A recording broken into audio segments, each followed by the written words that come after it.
Merhaba, Shalom, and G'day. Welcome to episode 2 of season 2. Today I'm going to share a drasha, a sermon that I gave at a synagogue called Kehilat Kolenu in Melbourne. And it's about Parshat Mishpatim, a portion of the Torah that speaks about many laws that we are obligated to observe as Jews, but specifically one very controversial law. The sermon is quite heavy, but I hope that you find it meaningful, so thank you for listening. Superman and Batman. So when I was a child, I used to wake up on Saturday mornings and watch cartoons because it was before the internet. And there were two cartoons that I loved to watch, Superman and Batman. And Superman was great because it was about a refugee from another planet who had all of these amazing powers. He could, with his eyes, make fire, and he could push an entire planet, and he could blow wind that would, bring down tall buildings, and he could fly, and he had these magic glasses that he could see through things, and no one recognized him because he wore glasses. That was his disguise. And everything about Superman was amazing. And then I watched Batman. And Batman didn't have any magic powers at all. He couldn't fly, he couldn't push tall buildings, he couldn't blow things over. But he had cool gadgets. He had a really cool car, and he could do all this like kung fu fighting. And I always thought, would I rather be Superman or Batman if I was a superhero? Did anyone else think that? Can I say who's on Team Superman? Who's on Team Batman? Yeah, okay, good. So it's good to know that I'm not unique. And the reason I've been thinking a lot about Superman and Batman, and this is the heavy part, for the last 15 months, my wife and I have often talked about what would we do if our children were kidnapped.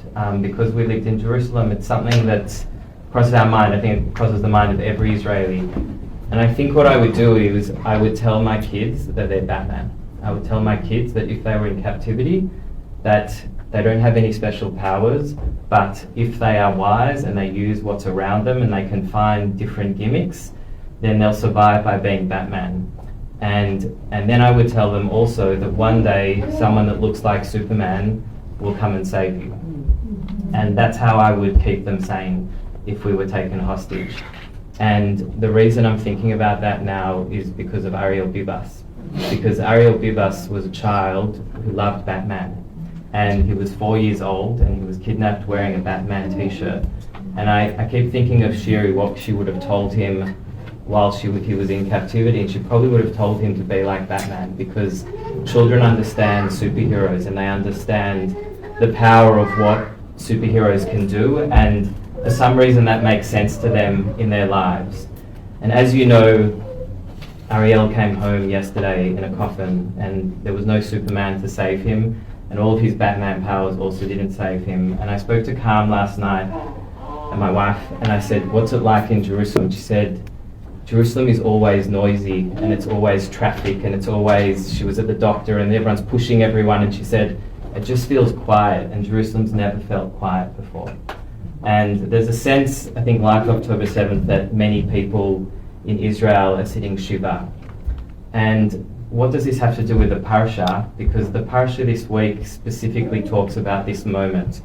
And it begins with the words, Ve'elu hamishpatim asher tasim lifnehem. These are the rules that I shall set before you. And then the Parsha lists a number of rules. And the first rule is, he who fatally strikes a man shall be put to death. If he did not do it by design, but came by an act of God, I will assign you a place he can flee. And then the Parsha tells us, he who strikes his father or his mother shall be put to death. And then speaking to what happened this week, it says, he who kidnaps a man, whether he has sold him or is still holding him, shall be put to death. And then it goes on to say, when men fight and one of them pushes a pregnant woman and a miscarriage results, ayin tachat ayin, shen tachat shen, yad tachat yad, regel tachat regel. An eye for an eye, a tooth for a tooth, a hand for a hand, a foot for a foot, a burn for a burn, a wound for a wound, and a bruise for a bruise.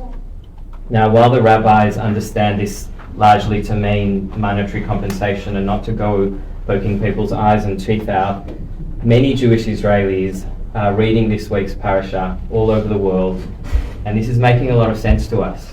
In fact, my Prime Minister last night, he gave a speech and he quoted from Tehillim, Psalm 94, and he said, El nekamot Hashem, El nekamot Hofia, which translates to, you are a God of retribution appear. Rise up, judge the earth, and give arrogant their just deserts. So here I am thinking about Batman, Superman, and revenge, and this week's parasha that's telling me to kill.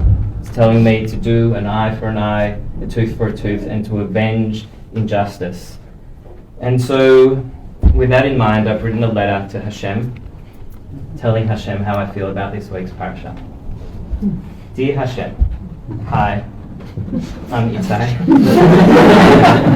I know we don't talk often, and it's not because I'm seeing other gods. I know that you don't like that. It's just that I've been busy, but I wanted to thank you for making a sigh. I really enjoy it. I don't know why you made the emu a bird that doesn't fly. That was a mistake, but everything else you made, especially Wilson's prom, was beautiful. So thank you. I have some thoughts about the parasha that you wrote for me this week, because you talked about revenge, and it reminded me of another Jew that I never met called Tevya, who lived in Anatevka. And Tevya was once asked, after a village was destroyed, Tevya, we should defend ourselves, an eye for an eye, a tooth for a tooth. And Tevya said, very good, and that way the whole world would be blind and toothless. And I'm thinking that Tevya wasn't the only one who said that. Gandhi said that too, and Martin Luther King said in 1958, violence as a way of achieving racial justice is both impractical and immoral. It is impractical because it is a descending spiral ending in destruction for all. The old law of an eye for an eye leaves everyone blind. It is immoral because it seeks to humiliate the opponent rather than win his understanding, it seeks to annihilate rather than to convert. Yet with all due respect to Tevya and Gandhi, maybe they didn't ever see Hamas. On the other hand, maybe you, Hashem, maybe you are right.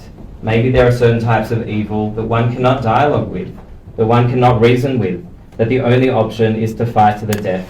But where does such approach leave us? After 500 days of war, how much death and destruction is required for us Israelis and Palestinians to realize that as much as we wish it weren't so, we are fated to share this land together? With that in mind, I've made a list of the revenge that I seek. For the death of Ariel Bibas, the revenge I seek is that all children should find within them the power of Batman to use all that exists in the world to fight injustice and do good for others. For the death of his younger brother Kfir, the revenge I seek is that all babies should only know the sweetness of lullabies and teddy bears before they speak their first words. For the death of his mother Shiri, the revenge I seek is a time when all mothers who put their children to sleep in cute Batman pajamas wake up to see their children lying peacefully in the same beds where they left them the night before.